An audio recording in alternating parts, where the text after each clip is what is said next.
তখনকার সাকিব খান এখনকার সাকিব খান এখন মনে হয় যে উনি একজন ম্যানলি হিরো। শাকিব খানকে নিয়ে এবার বোমা ফাটালেন চিত্রনায়িকা আঁচল। মেগাস্টার শাকিব খানকে নিয়ে এবার বোমা ফাটালেন আঁচল। আঁচল বলতেছে শাকিব খান নাকি একসময় ছিলেন মেয়েলি হিরো, তার মধ্যে নাকি ম্যানলি হিরোর কোনো লক্ষণই ছিল না, কিন্তু হঠাৎ করে শাকিব খান ম্যানলি হিরো কিভাবে হয়ে উঠলেন, আর হঠাৎ করে এই আলোচনাটা কেন আসলো, বাকিটা শুনবো আমরা আঁচলের মুখ থেকে। তারপর এ বিষয়ে বিস্তারিত আলোচনা করব। ভিউয়ার্স, এখন আমরা চলেন আঁচল আঁখি তথা চিত্রনায়িকা আঁচলের বক্তব্যটা শুনি, তারপর এ বিষয়ে বিস্তারিত আলোচনা করব।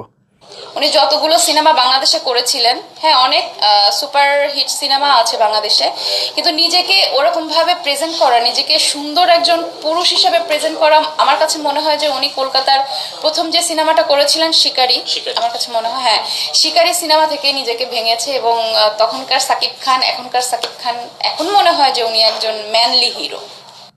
বাহ বাহ বাহ, চমৎকার বলেছেন তিনি। এই যে শাকিব খানকে ম্যানলি হিরো মনে হয়নি, তাকে একটু অন্যরকম মনে হয়েছে, এর দায় কার? এর দায় আসলে কার? এর দায় কি এফডিসি ঘরানার ডিরেক্টররা নেবেন? এর দায় কি ইন্ডাস্ট্রির মানুষজন নেবেন? এই যে একটা সময় শাকিব খানকে লিপস্টিক মার্কা হিরো বলা হতো, এর দায় কি ইন্ডাস্ট্রির মানুষজন নেবেন? কেউই তো নেয় না। দিন শেষে দোষটা কিন্তু শাকিব খানের ঘাড়ের উপরে এসেই পড়ে। অথচ সেই শাকিব খান, যে শাকিব খানকে মেলে হিরো বানিয়ে রেখেছিল আমাদের ইন্ডাস্ট্রির মানুষজন, সেই শাকিব খানকে কলকাতার ডিরেক্টররা ম্যানলি হিরো বানিয়ে আমাদের চোখে আঙুল দিয়ে দেখিয়ে দিয়েছেন আমরা আসলে রত্ন ব্যবহার করতে জানি না। প্রথমবারের মতো শাকিব খান যখন শিকারি সিনেমায় অভিনয়ের জন্য চুক্তিবদ্ধ হন, তখন আমি একটু টেনশনে ছিলাম।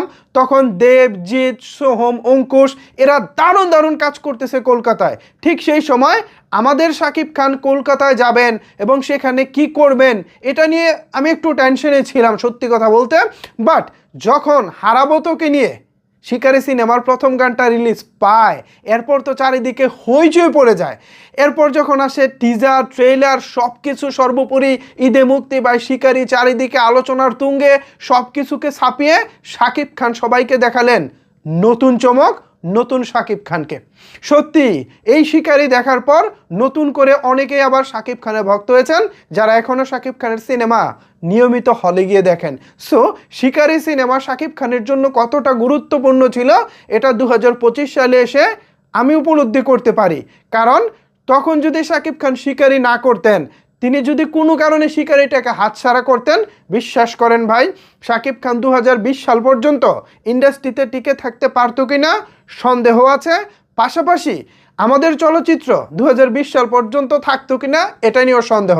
কারণ শাকিব খান ব্যবসা সফল সিনেমা উপহার দেওয়া মানে আমাদের ইন্ডাস্ট্রি টিকে আছে, আর শাকিব খান ব্যবসা সফল সিনেমা না দিতে পারা মানে আমাদের ইন্ডাস্ট্রি শেষ।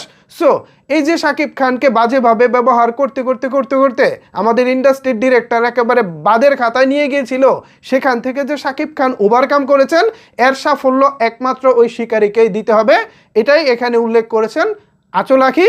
এটা নিয়ে আসলে আঁচল আঁখির উপরে বিরক্ত হওয়ার কোনো প্রয়োজন নাই। আঁচল আঁখি যেটা বলেছে সত্য কথা বলেছে। এরপরেও আপনাদের মতামত আছে নিশ্চয়ই, আমার ভিউয়ার্স যারা আছেন নিয়মিত, যারা আমার ভিডিও দেখেন, তাদেরও নিশ্চয়ই বক্তব্য রয়েছে। সো আপনাদের মতামত জানতে চাই, নিচের কমেন্টস বক্সটা আপনাদের জন্য ওপেন রইল।